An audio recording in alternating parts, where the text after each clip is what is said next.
చూసిపోతాను అందరికీ వస్తాయి టెన్షన్ పడద్దండి.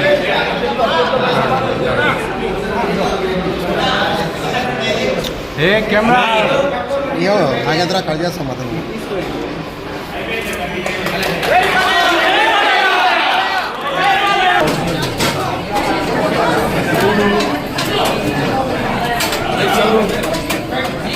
వాళ్ళు అప్లోడ్ చేసేమ్మా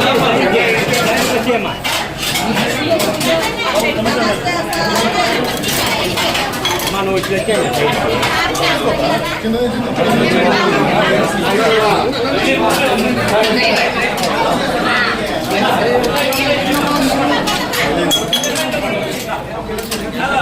శ్రావణ శుక్రవారం అందరికీ చెప్పిన రోజు శ్రావణ శుక్రవారం అంటే నూతనం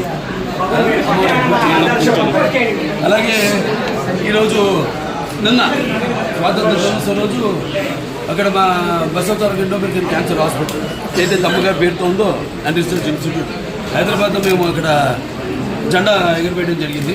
ఎందుకంటే నేను ఇక్కడ కావడం ఇవాళ నాన్నగారి పేరుతో నిన్న అమ్మగారి పేరుతో ఉన్న ఆసుపత్రిలో జెండా చేయడం ఇవాళ అనుకోకుండా ఇక్కడ అన్న క్యాంటీన్ అంటే ఏదైతే అన్న అంటే ఎవరు ఇంకా ఎంత మరి తారక రామారావు ఆయన ప్రారంభించడం జరిగింది. అక్షయ పాత్ర వారు ముందుకు వచ్చారు, వాళ్ళతో టైఅప్ అయ్యి ఈ యొక్క అన్న క్యాంటీన్ ప్రారంభించడం 5 రూపాయలకి టిఫిన్ కానివ్వండి, మధ్యాహ్నం లేకపోతే రాత్రి భోజనాలు కానివ్వండి. అలాగే ఇప్పుడు నిన్న గుడిపేటలో ఆయన ఒక ప్రారంభించడం జరిగింది ఒక అన్న క్యాంటీన్.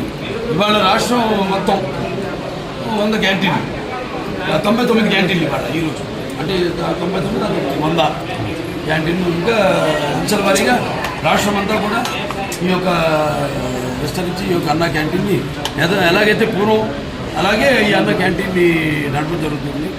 ముఖ్యంగా ఈ యొక్క రోజువారీ కూలీ నాది చేసుకునేవాళ్ళు అంటే ఆర్థికంగా దారిద్ర్య దిగువ రేఖ ఉన్నవాళ్ళు కష్టపడి రెక్కాడితే కానీ డొక్కాడని వాళ్ళకి మరి ఈనాడు ఎంతో పుష్టికరమైన ఆహారం. మీకు తెలుసు అక్షయ పాత్ర వాళ్ళు అంటే మా క్యాన్సర్ హాస్పిటల్ కూడా వాళ్ళు చేస్తుంటారు. వాళ్ళ ఎంత నాణ్యంగా ఉంటుందో వాళ్ళ అలాగే ఎంత పౌష్టిక ఆహారం. 2 నీరు, అది ఆహారం, అన్న క్యాంటీన్లు, నీరు. మరి ఈనాడు హెచ్ఎన్ఎస్ఎస్ ద్వారా వెల్లపల్లి ద్వారా మనం నీళ్ళు అందించడం జరిగింది. అన్ని చెరువులు కూడా డైరెక్ట్గా హిందూపురం పట్టణానికి ఈ యొక్క దారిని సమస్యలు తీర్చాము. అలాగే ఇంక ముందు ఇంకొన్ని పనులు ఉన్నాయి. మీరు చేసుకున్న అదృష్టం మళ్ళీ మీరు తిరిగి తెలుగుదేశాన్ని పార్టీని అధికారంలో తీసుకురావడం. సో ఇవాళ అన్ని పనులు చంద్రబాబు నాయుడు గారికి మన హిందూపురం అంటే ఒక ప్రత్యేకమైన అభిమానం. వెంటనే ఆసుపత్రి కూడా డెవలప్ చేయాల్సింది ఉంది. కలెక్టర్ గారి చైర్మన్ దానికి మొత్తం మాకు నేను వైస్ చైర్మన్, మిగతా మెంబర్స్ ఉంటారు. వాళ్ళందరికీ కూడా చర్చించి మేము కావాల్సినవన్నీ కూడా మేము లిస్ట్ తీసుకోవడం జరిగింది. ఏం పరికరాలు కావాలి, ఏమున్నాయి, ఏవి తగినంత సిబ్బంది లేకుండా ఎందుకు అవి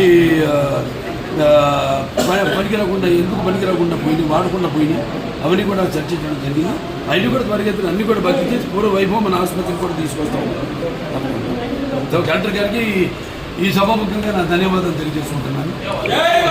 అడ్వాంటేజ్ ఉంది అక్కడ మనకి ఎయిర్పోర్ట్, బెంగళూరు ఎయిర్పోర్ట్ ఉంది. ఇంకా కొన్ని 2-3 రోడ్లు కూడా మేము అది కూడా నేను త్వరగతిని వాళ్ళని కలిసి కేంద్ర ప్రభుత్వాన్ని కూడా సోమందేపల్లి నుంచి యలాంకాకి రోడ్ అయితేనేమి అవన్నీ అయితే ఇంకా దగ్గరికి మనకి డిస్టెన్స్ అవుతుంది.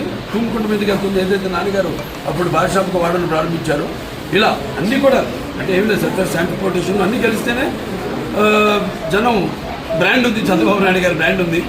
ఎలాగో ఇవన్నీ కలిస్తేనే ఒక అద్భుతం జరుగుతుంది.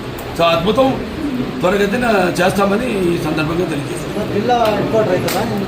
చూద్దామండి, తీసుకెళ్ళా ఆయన దృష్టి తీసుకెళ్ళాం అంతవరకు. మరి ఎటువంటి నిర్ణయం తీసుకుంటే దాన్ని మేము కట్టుబడి ఉంటాం. పేరు మాత్రం అదే ఉంచమన్నాం. నా అభ్యర్థన సత్యసాయి జిల్లా పేరు మాత్రం అదే ఉంచమన్నాం. జిల్లా హెడ్ క్వార్టర్స్గా పరిగణించమన్నాం. దానికోసం మేము కృషి చేస్తాం.